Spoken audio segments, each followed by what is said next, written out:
Alright, so hello and welcome to another video. So in this video we'll be talking about points of trust. So whenever you're using software or any kind of software, you have to trust the software. I think that far everything seems quite logical here.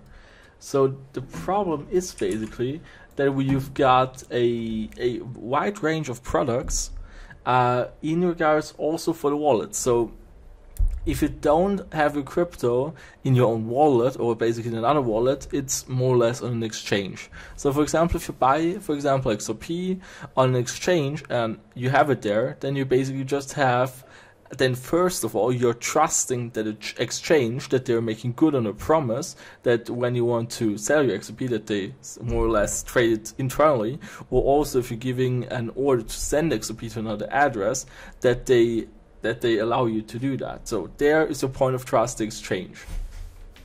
So if you don't want to trust this, so obviously always look up the exchange, check out the history, check out reviews, check out how they behaved, and also if they have, so usually you can also find some online information regarding the security standards, if they have the certain certifications, so they comply, so it's not that easy that they lose, for example, all the funds. Right, so if you decide to use a software hardware wallet, then you have a new point of trust. You're not trusting the exchange anymore, but you're trusting the software of the hardware or of the software wallet. That's the next part. So the trust issue, when the trust wallet just moves to another place. So generally speaking, software wallets and hardware wallets are much safer than having the trust exchange, because you only rely on the software and hope that there is no mechanism built in how they can more or less access your crypto. So basically, all the software wallets do nothing else, and also the hardware wallet does nothing else than it stores your mnemonic. So it stores the mnemonic, so these 12, 16, or 24 words, and based on that, they can derive all the other addresses, and also based on that, they can derive all the private and the public keys for all of your accounts, basically. So it's software code laying in the background, more or less. So, and it's the same case with also having a hardware wallet. Then you're trusting that the code, so the code on the hardware wallet, does that what you wanted to do.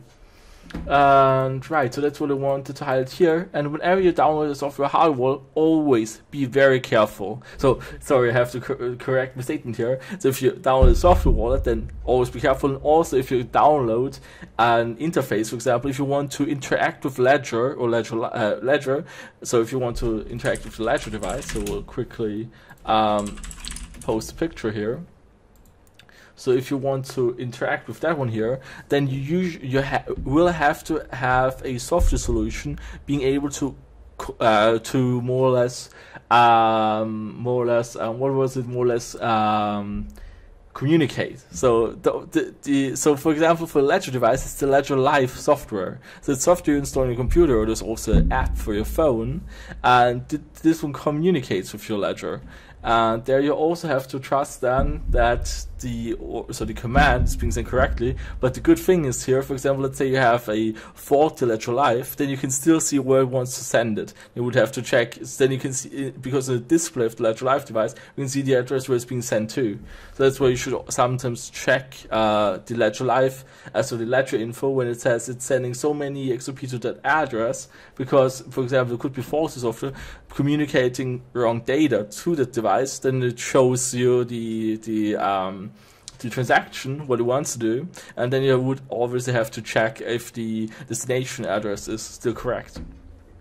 So yeah, so that's basically my whole point here I'm trying to make, is trust. So you always have to trust somebody or something, an entity, not an entity more or less, because, for example, software wallets, they are self-custody, but you have to trust that the code isn't faulty.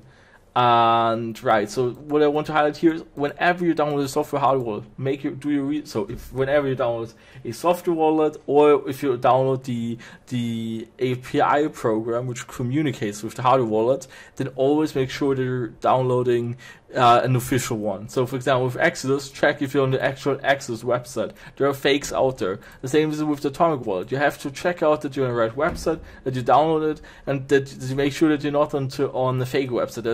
There are lots of fake software wallets out there which work, but they can program it that way that they work as planned, but they also store your mnemonic somewhere. So at some point they can just easily take your mnemonic and move all your funds. So that's why you have to be very careful with picking the right software wallet. So that's the whole point I'm trying to make in the video. So I hope it was to some extent helpful to understand the security issues. So like I said, make sure that you download the right one. Check everything. Maybe also check out online posts or something like that. So just do due diligence to find a software or hardware wallet you fully trust. And right, so that's basically my statement here. So you can also understand that there are attack vectors and that you have to be careful here. Alright, so that's it for this video. So I hope this was helpful, and see you in the next one.